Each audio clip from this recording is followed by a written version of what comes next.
Welcome to the Business Scholarship Podcast, interdisciplinary conversations about new works in the broad world of business research.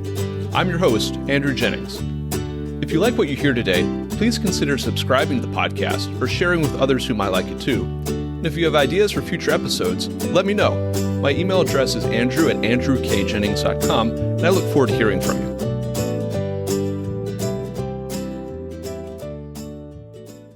Our guest today is Miriam Baer, professor of law at Brooklyn Law School.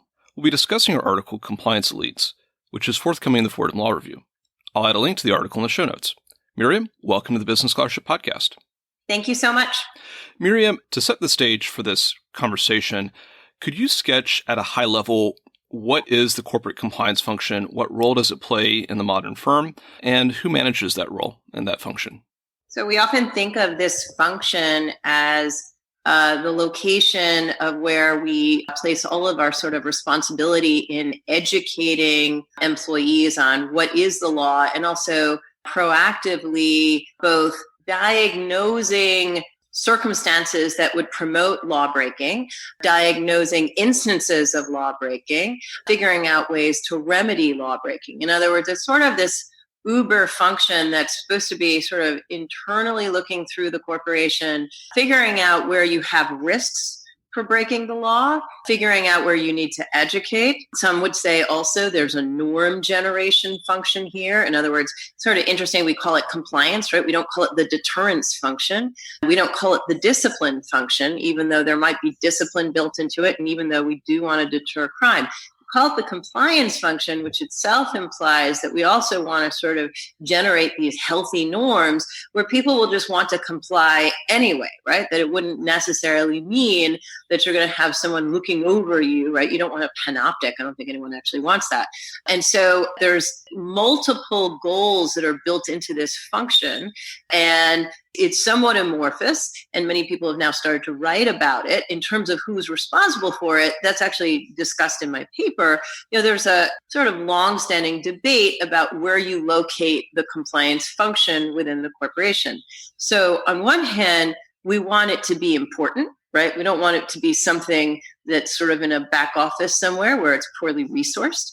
We want the board, the highest authority, the board of directors, to care about it. And in fact, there is an obligation on the board. We often refer to that as the care mark duty, to actually make sure not just that it exists, but that they are, that it actually has some teeth, or the idea is at least that they're monitoring it to make sure it actually exists and works, even though obviously reasonable people are going to disagree on what it ought to look like. And so we want it to be important. But then from there, there's a lot of debate. For example, should it be a separate function with sort of reporting authority to the board? Sometimes we call it dotted line authority.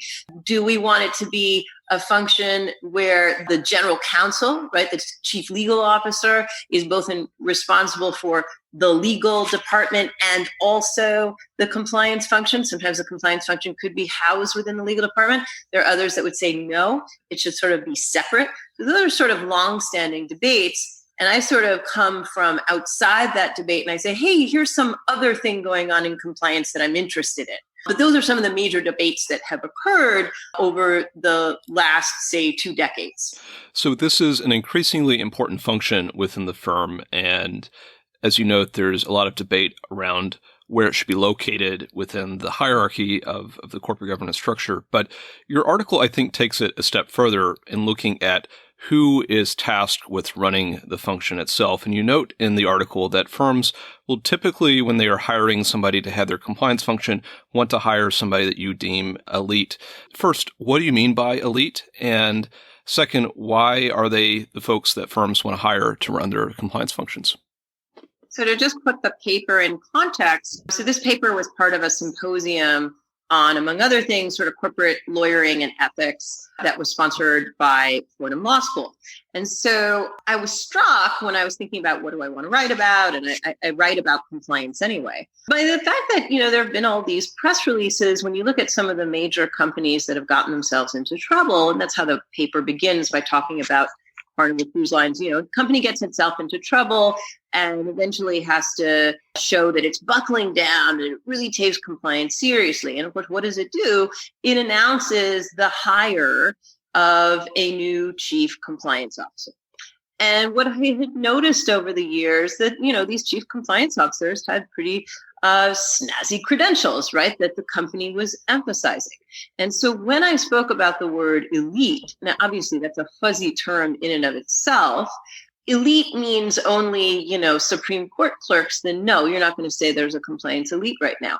But if you're talking about the idea that there are folks out there that have pretty impressive credentials that we might have even expected from the types of folks who would be competing for what we would think of as elite paying jobs within the legal sector, meaning top law firms, folks who worked in the Department of Justice, people who had high positions within the enforcement divisions of like the top regulatory agencies like the SEC, the EPA.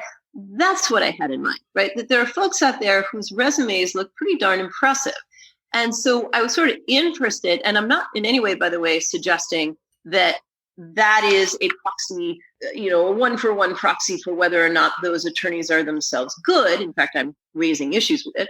In fact, you can talk about all of the privileges that play a role in how, and certainly others have, there's a whole literature on this, that we don't live in a perfect meritocracy. There are all sorts of privileges that play a role in who succeeds. So I'm not in any way challenging that. But I was interested in this change that I think you could kind of see, that there was an emergence of both a CCO, Chief Compliance Officer job out there that pays a lot of money and looks for this kind of person. And then the emergence of such a person, right? And some of that, arises parallel to, and this has been documented, and I cite some of the literature in my paper, for example, the change in even, and predates this, the change in the general counsel function, right? 60, 70 years ago, we didn't think about general counsel's office the way we think about the general counsel today. There's also a change even in the white-collar criminal world.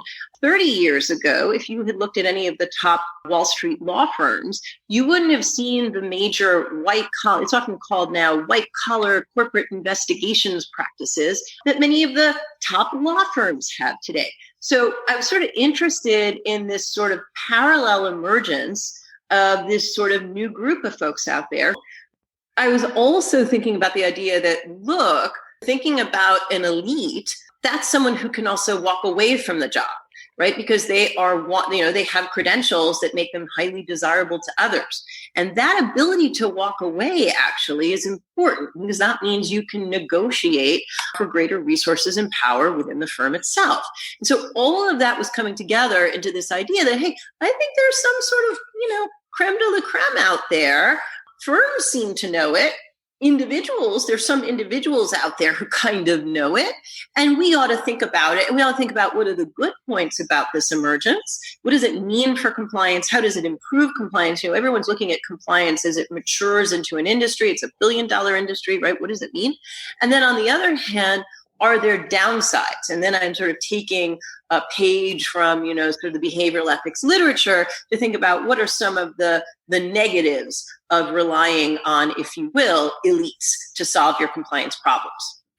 So in the paper, you discuss the reasons, and you just mentioned a few of them, why a company would want to hire somebody with this elite background as their CCO or head of compliance, as opposed to maybe somebody who worked their way up through the ranks. And interestingly, in the paper, you talk about the role of performance targets and goals and the tension they create between business objectives on one hand and compliance on the other. Could you maybe discuss what that tension might look like, and why might elite CCOs or other heads of compliance miss those tensions? And that's something I think you dub as the performance blind spot in the paper. Right. So, and before I get to the performance blind spot, right, the good reason why you want it's a good idea, and why companies like to emphasize that they've hired an elite into their compliance function is the idea that, well, look, this elite person, whatever their credentials show, if you believe the credentials do reflect diligence and intelligence and very good training, it's playing that proxy, but also it's sending some sort of signal.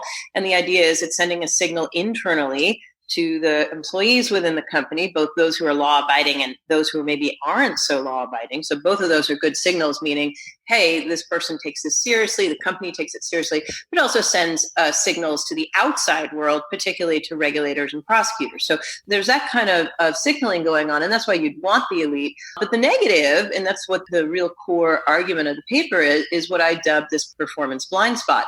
And what I'm doing is I'm taking a page from Max Bazerman and Ken Brunsell, who've written so well about ethical blind spots. So, okay, the theory of ethical blind spots, and I can't do it justice, is among other things, none of us understand our own ethical failings, right? In other words, we always, many of us think we're much more ethical than we actually are, right? We have blind spots, and that affects our ability to control ourselves. And it also affects the ability of organizations, right, to control wrongdoing. And so one of the things that I take from Bazerman and Ten Brunsell's work, and I think is very powerful, is that organizations can act in good faith and put in place rules or policies that they think are going to produce compliance, and then have those backfire because people aren't as ethical as they think they're going to be.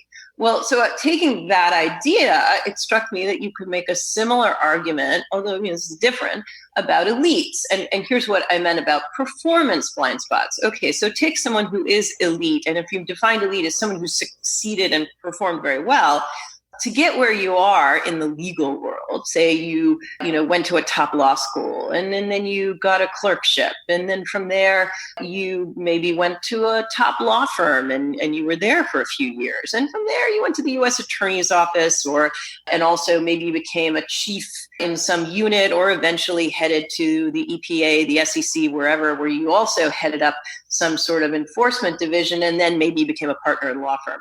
Notice everything I just described obviously took a lot of hard work, but also was incredibly competitive. In other words, you bested a bunch of metrics and regimes, and you performed, and you always performed well. And the question is someone who's always performed well under such high-stakes circumstances likely to recognize the way in which performance regimes sometimes, instead of producing good work and producing success, produce failure? And more importantly, for those who fail, produce distortions and cheating and illegal misconduct. And that's something that I think was really interesting to me, right? Is someone who's always done well and been on the right side of the curve, if you will, going to understand the ways in which goals, and we do know this from, the behavioral and both the performance management literature has a lot on this, and this idea of goals gone wild. This is not my idea. This is others who've written of the ways in which, if you think about this also, by the way, accords with how we think about fraud in criminology, right? Why do people engage in fraud? Well, one of the reasons they engage in fraud is because of pressure, right? Because of need. And so if you think about employees who are being judged, and it's very common to judge employees through metrics, if we worry about performance regimes that are either too harsh, too draconian, too competitive, or also that include all sorts of arbitrary cutoffs, what are we worried about? Well, we're worried about that some of those folks are, understandably even, right? What are they going to do? They're going to cheat. And maybe they won't cheat right away. Maybe it's this process that many people have so wonderfully described where, you start, and this also goes back to Bazerman and Ten Brunsell's work on the idea of ethical fading, right? In other words, you don't start out by lying a lot. You start out by shading the truth. You start out by making just a little bit of a change in your numbers, by just maybe lying a little bit about something here and there, or maybe by being a little aggressive about what you count. And then over time, you get worse and worse and worse.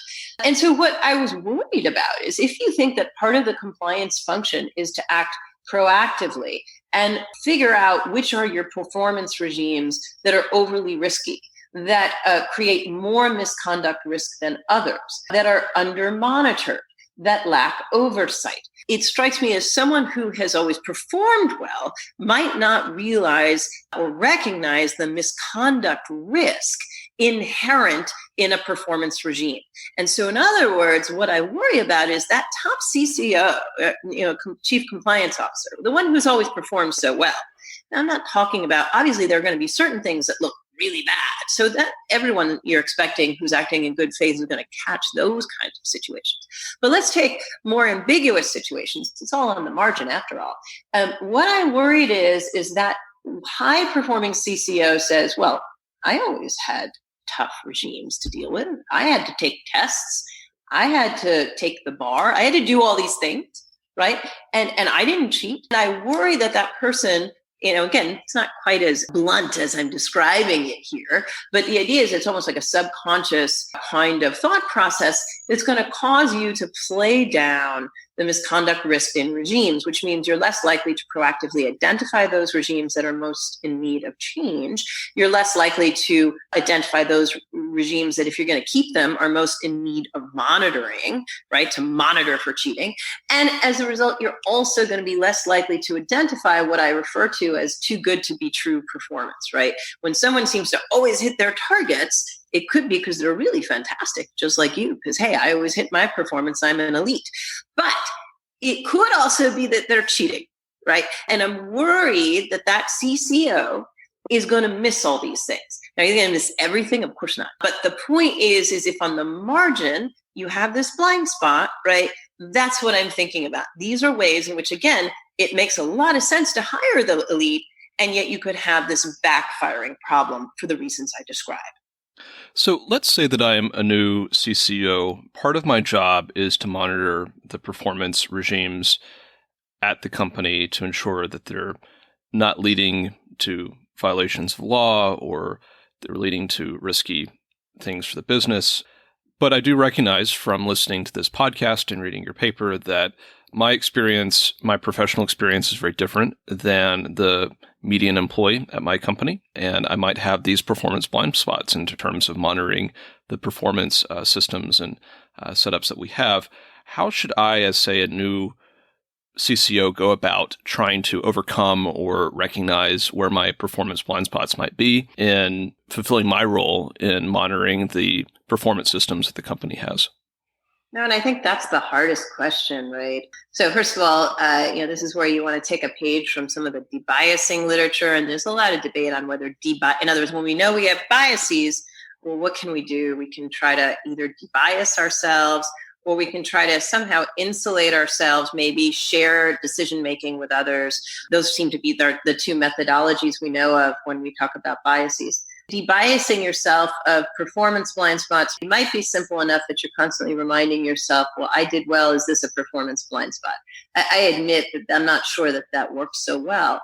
It may be that the sharing of decision-making authority, or at least of finding other ways to move away from simple intuition, is going to be really important here. And that is one thing that, is remarkable, is even though as compliance matures as an industry, compliance metrics themselves, in other words, how else does the compliance industry judge itself, I think are still in the very early stages, right? So it may be that if you are that CCO and you have this performance blind spot, that's where you might want to think about ways in which consulting with someone outside the company who can give you better information on performance regimes and, in other words, getting sort of cold data may be valuable. It may also be valuable, and this is where then, you mentioned this earlier in our talk, I actually think this is where you want the CCO to make sure that he or she consults with what I would call sort of the long-standing insider type person. Mm-hmm. This is where it matters who the CCO's staff is. This is where it matters how well the CCO's sort of personal contacts, how deep they are across the firm. And it's helpful to get that kind of, feedback from people who know the firm well and have a sense of what's going on. And that is the other thing I will say. There are other tools, right, that might be suggesting to you, I'm not catching this soon enough. So, for example, that does show the need for your internal whistleblowing channel. That's another example of why you want to have a good internal whistleblowing hotline, not just to protect yourself from, the SEC when they say, hey, how well were you making sure that, you were staying out of trouble? Did you listen to your own employees when they made complaints? But for the very reason that these kinds of complaints that come over the whistleblowing channel might alert you to a problem within the performance regimes, right? These metrics and issues like that. So I think those are some of the things that I would think are helpful. There's also some question about to what extent is sort of machine learning something that could be complementary and helpful here, although I'm sort of nervous to talk about that because I always worry that with machine learning, it's just at the end of the day, we're the ones programming the machines. It's going to just reflect pretty much our own biases. But I think that's something that could be valuable. With this discussion of compliance elites, you talk about the course of honors that might precede becoming a CCO today, the stint at top law firms, the stint at enforcement agencies, maybe back and forth between the two. And that leads me to wonder, are there any extensions for this concept of performance blind spots that might also apply earlier in that course of honors in a compliance elite's career, where somebody is working as a white-collar defense lawyer, or they're working at an enforcement agency, and maybe they've performed well themselves all this time? And do you see the potential for that performance blind spot to manifest there as well? It's interesting. I thought about that. Yeah. So I think it depends who you are and at what stage of the game you're getting in, if you will. Okay. So the CCO is kind of, the whole point of the compliance function is that you're housed there, you're there. There is no before or after. It's just one long iterative process, right? It's this dynamic process that's going on all the time. It's a little different once you get outside of the firm, right? So for example, you take a prosecutor. I'm not sure that is playing the same role, the prosecutor, right? Because the prosecutor gets the case after some huge compliance scandal has blown up. So there, I'm not sure that performance blindness is a problem, because you're sort of seeing the mistakes after they were made. And I don't know that that's manifesting in the same way. I do think it could matter. And to the same extent, I don't think it would have the same problem for, if you're talking about a corporate law firm and you've got a white collar attorney who's, again, representing the firm after the bad things have already happened. That too, I think, isn't necessarily manifesting itself in quite the same way. On the other hand, right, so this is where it matters. If you're talking about a regulator, right, and the regulator has more of an iterative relationship with the company, then yeah, maybe there is something there. If you're also talking about, and I know you write about this, Andrew, in your own work, if you want the prosecutor or the enforcement attorney at some federal agency, or you want the white shoe law firm, so this is the corporate defense attorney, let's assume again someone who's very high up, the partner, if you want them to play a greater role in figuring out root causes, and you want to play a greater role in figuring out how to remedy things, so if you want them to play a greater role going forward in the remedial work, then you might argue that, yeah, you're going to have some of the replication of these performance blind spots. And one thing that your question brings up is, do performance blind spots sort of magnify each other almost in this weird groups thing? Mm-hmm. So what I mean by that is, it's one thing when one elite person has a performance blind spot, but when we're all in a room together, does your performance blind spot sort of confirm my performance blind spot, such that we all sort of convince each other that yes, we're right, there's no issue with this regime over here, right? In other words, you put several elites in a room, and does that create even a greater risk that we're all going to have this collective performance blind spot? And I think that's an interesting question. Maybe in some ways there's the potential, you discuss the potential for that group thing to set in, but I think, as you mentioned at the top of that response, that there might be a potential for folks who've seen a lot of bad things in periodic engagements, whether they're enforcement attorneys or attorneys at law firms.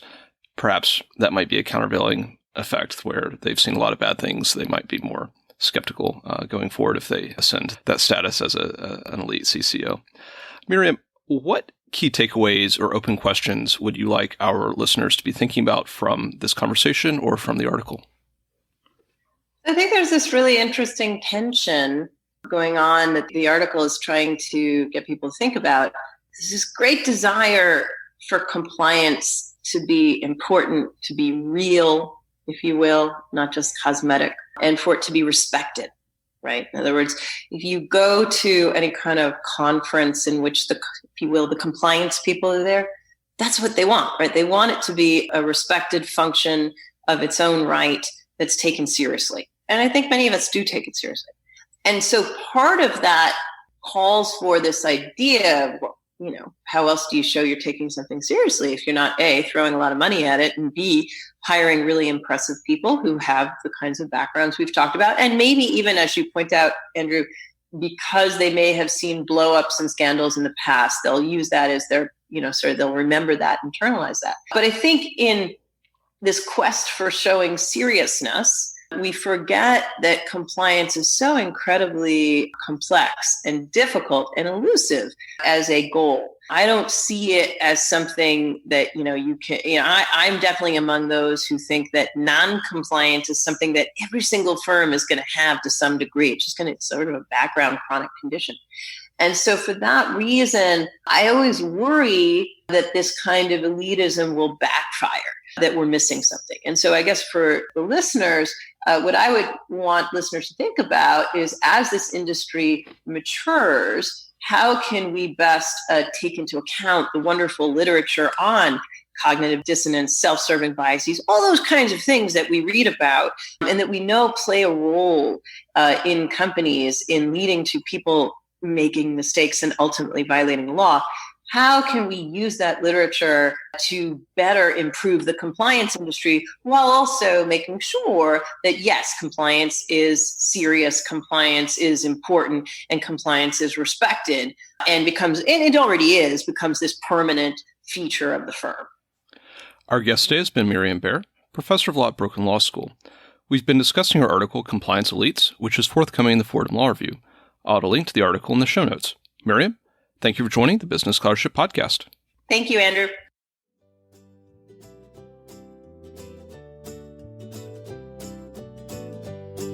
Thank you for listening to another episode of the Business Scholarship Podcast. If you like what you heard, please consider subscribing to the podcast or leaving a rating on your favorite podcast app, or let other people know about it too. If you have suggestions for future episodes, please let me know. My email address is andrew@andrewkjennings.com, and I look forward to hearing from you. Until the next time, I'm your host, Andrew Jennings.